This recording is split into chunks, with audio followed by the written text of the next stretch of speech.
Good morning, everybody. Welcome to Courageous Conversations.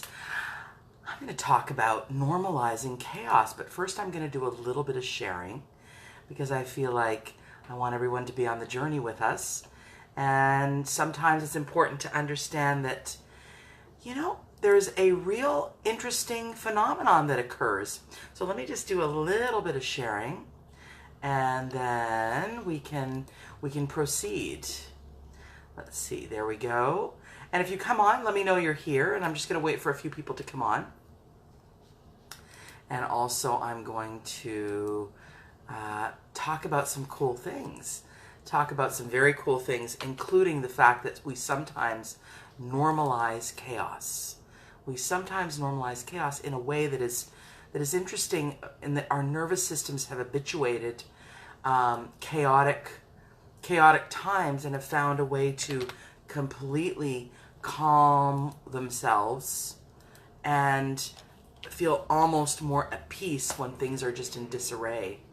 And so there is a real dissonance with peaceful times, and also a real dissonance with moments of relaxation, almost like an anxiousness that shows up with moments of relaxation. So I'm just doing a little bit of sharing here on different pages and groups so that you can join me. And I hope you do. So let me just talk a little bit about what happens to the nervous system when it is habituated. The neural pathways are habituated to feeling a sense of ease almost with chaos, with wartime, with almost like things are normal when things are chaotic. Things are normal when things are not at peace. And that creates a tremendous amount of incredible worrisome.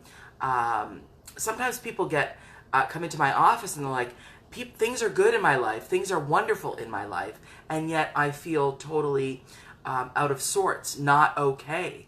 And that creates a real journey of dissonance with creating and promoting peaceful times in their own life. And so there's an interesting relationship with that. Just waiting for people to come on. I know why.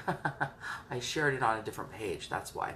That's okay. We will proceed. Okay. So the thing about the nervous system is that it's all about habit and habituation.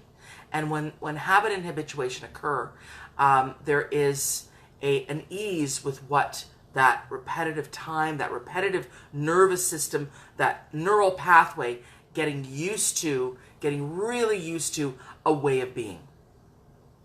And if a person grew up in a lot of chaos, in a lot of disharmony, in confusion, in, for example, I was working with a client who grew up in wartime and had really had tremendous amount of experience during, a refugee camp and wartime.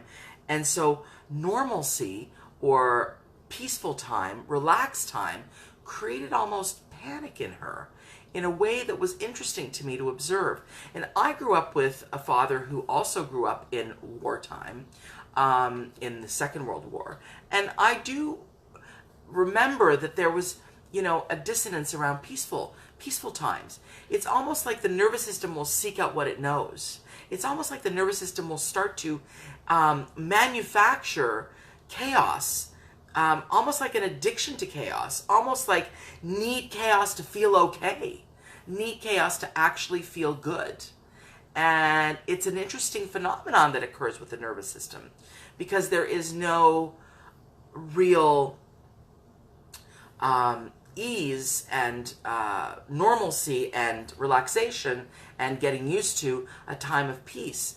And so the nervous system and the person through their life will almost seek out chaotic experiences in order to feel like they're normal and feeling like this is a normal time. And so it's an interesting phenomenon. But I wanted to see if people actually related to this, and maybe people don't, but maybe whatever it may be, they can think about that. That are you in some way drawn to times of,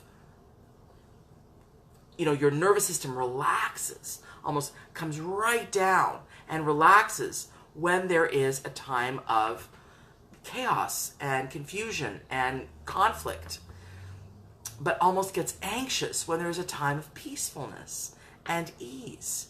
And that is something to really work on, because it is going to eat away at a person. It's going to really take its toll, in fact, if it hasn't already. And so the journey of finding peacefulness, I tell people who do feel an anxiousness around peaceful times and non-chaos times and non-conflictual times, they need to almost re-educate, rewire their brain so that they become more attuned to being at peace or in a relaxed state during times where there are no problems. I notice this a lot with people who are commitment phobic. Commitment phobic people tend to get antsy when things become normalized. And they will they will actually manufacture conflict so that there would be more normalcy for them. And usually people who are, activating that pattern have grown up in a lot of chaos. And so it's like a normal experience, and actually preferred experience. And there's something about also when we're in fight, flight, freeze, the part of our nervous system that's, activated from the amygdala, the limbic system, fight, flight, freeze. There's something about that creates, like, the body goes into reaction. I've got to fight this, I've got to flee this, or I freeze into it. The truth of the matter is that the body is preparing us for a war or a fight or a conflict or chaos. And so the body will do its adjusting so that it can logically think through a situation that is chaotic, but so that the person almost slows down within, even in the chaotic moment, especially in the chaotic moment, and then starts to navigate through the problems in a super logical, almost robotic way. But then when times are peaceful, they're like they are chaotic because it's peaceful. They feel anxiety because it's peaceful. And it's such an interesting dynamic with people, because they can't just create stability in their life. But they can, but they feel like they can't.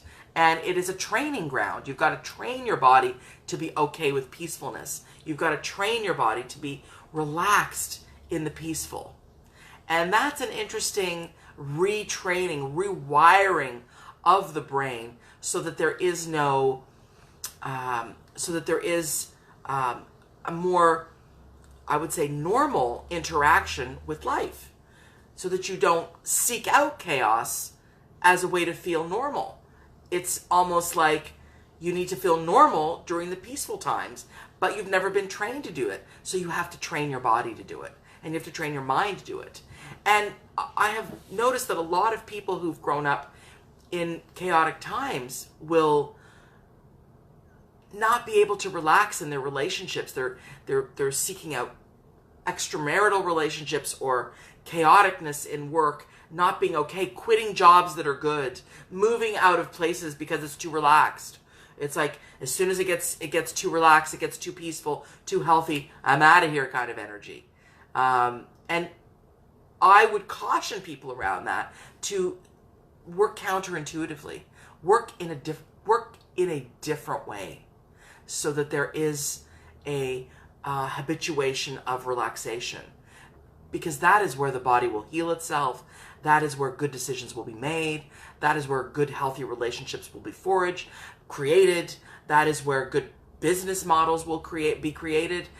You need to have a relationship with relaxation, so that there is not a adversarial relationship with ease and relaxation. It's kind of an interesting thing that people need to explore that phenomenon. Explore that phenomenon in a very interesting way. And when I say that, I would say that one of the best ways to move out of that is to, number one, become aware of it, become really, really conscious of what's going on, and then work to change that, because obviously being addicted to chaos is going, even if it doesn't feel unhealthy now, it's going to become very unhealthy. And then find ways to foster relaxation through meditation, through ease, slowing down, allowing yourself to not break up the relationship, even though it's feeling kind of what you perceive as boring, but it's actually healthy. Not leave that job, even though you're bored, but actually it's kind of a wonderful opportunity. So it's really changing your relationship to stability, changing your relationship to boring, changing your relationship to it's not exciting, changing your relationship to if it isn't chaotic, it's not exciting, and then I'm going to leave. That has actually quite an unhealthy aspect to it. And I really believe that routine and stability, peppered with moments of excitement versus seeking excitement as the main meal, is healthier in terms of a way to live life. And I'm not saying don't experience excitement. I'm not saying I love fun, exciting things, but I really believe it needs to be in a foundation of stability and peacefulness, so that the nervous system can recover and can become at ease and at peace with times of non-excitement, non-chaos. And so there's an opportunity in it to work counterintuitively, work differently from family of origin. If family of origin was full of chaos and that is what you've normalized, find a way to normalize peacefulness and peaceful times so that your nervous system can recover and so that you can make good decisions for yourself. There is a real opportunity every single time you embrace peacefulness for you to make your nervous system get used to peace times as a really desirable state of being. I hope this is helpful, and I will proliferate this video. It looks like because I'm on my Courageous Conversations page, I may not be reaching as many people, but that's okay because we're experimenting with things. So I know that you're used to me coming on my profile page, but that's okay. We're experimenting. We're doing new things, and therefore we're trying to access different aspects of the Facebook community. So try and steer your nervous system away from the addiction to chaos, away from the normalization of chaos, and ask your nervous system to become okay with boring, to become okay with stable, to become okay with peace times. And that, I believe, is healthy and a way to create a good relationship with life generally. I'm wishing you a beautiful day. Tomorrow I'm coming back at you with my wonderful guest, Sylvina Echegoyen, who's an information architect. And I will see you tomorrow here at 9:30 a.m. Eastern Standard Time. I wish you a beautiful day. Keep having courageous conversations with yourself and others. Bye for now.